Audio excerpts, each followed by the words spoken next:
Steve Ferrandi, 44 Sylvan Road. Thank you, council members. I just want to bring back, I want to bring a little history about how this came about, and the work that went into it, and comment a little bit about the lawsuits that were, previous lawsuits on it. This is something that I believe at least 3 councils have taken this up. The first council was Jesse's council in 20 to 2022. The next council took it forward from this. And this document has been very well vetted. A lot of the information that we got about the permitting limits were from a company called Granicus that told us how many short-term rentals were there at the time. And the 1,100 was about the cap, the top end of that. So I personally looked at it like, okay, at this point we have 1,100 that's been growing. If we're going to have a future for the town, we have to decide whether we want to keep expanding that number higher and actually losing more people that can afford properties here because of the profitability value here. So all those limits, the caps, went from good information from a company called Granicus. And they were vetted out. We had the information. Each councilor went through it. We gave our input one at a time. It was vetted through the town. The town, at one point, put out a 6-page document to the landlords and said, okay, this is the ordinance. Here's the what-ifs. When will registration sign up? Begin the rental registration, when to open short-term rentals, when will it take effect, what are the fees. It was a very comprehensive thing. And the town actually, and to believe it or not, this will actually legitimize short-term rentals because we'll get an idea of every one of these properties with the inspections and everything else. So the people that are saying it's just too difficult to use, the town can't operate like that anymore. There's too many. We have over 25% of every short-term rental in the state, in the entire state.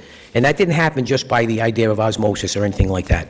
We never had any rules. We raised height limits to expand it to 35 feet, so it allowed 3 complete stories. All of this was going on. We just didn't have the bones of the town.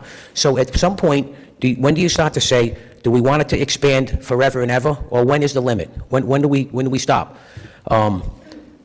And we looked seriously at this to actually put a hard line in the sand. Yes, it needed to be done, and that's what happened. And there was immense pushback. And they have the 2,100, like Mr. Zonfillo said, $300,000. They've got the money. They just hire all the lawyers. Now, maybe some of the instances could have been a little different. It's really funny that the state puts their short-term rental ordinance in their taxation position. It's not in zoning. It's in the tax policy. That's where they put theirs. Now, I understand, yes, maybe the way to do it was with the, I'm not sure, but we were advised that it could go into the, the business end of it.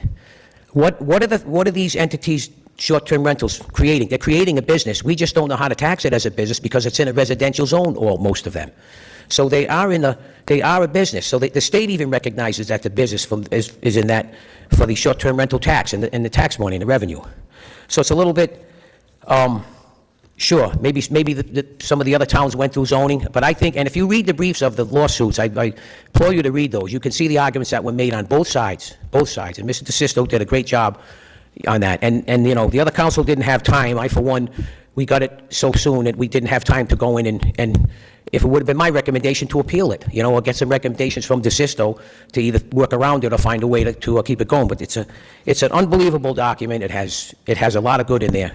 And I don't think, and you're going to hear a lot about the people that are running their businesses. I understand that this is America. You can make money. I think we can all live peacefully coexisting. But this could be a Bible. We were the first town to do a rental registration. We had it on the books since 1987 when the whole town was getting condoed out, all this investment started happening.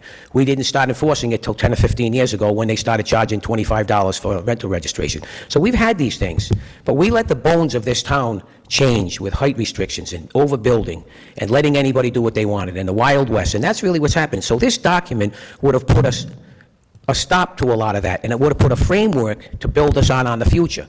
Maybe it wasn't the perfect thing right away, to this, and and think of the judge. I don't necessarily agree with her how she did it because it was just about the zoning ordinance. I think she just was, maybe she took the easy way out. I don't know, but and she's always had this, and they have a lot of money to spend on the lawyers. So I just think you should, work this through, like you said. If you want to hire DeSisto, that's fine. They're an excellent firm.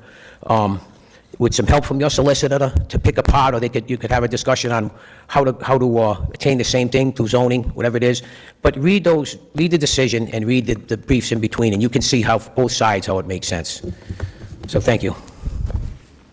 Thank you. And I saw the gentleman in the back next.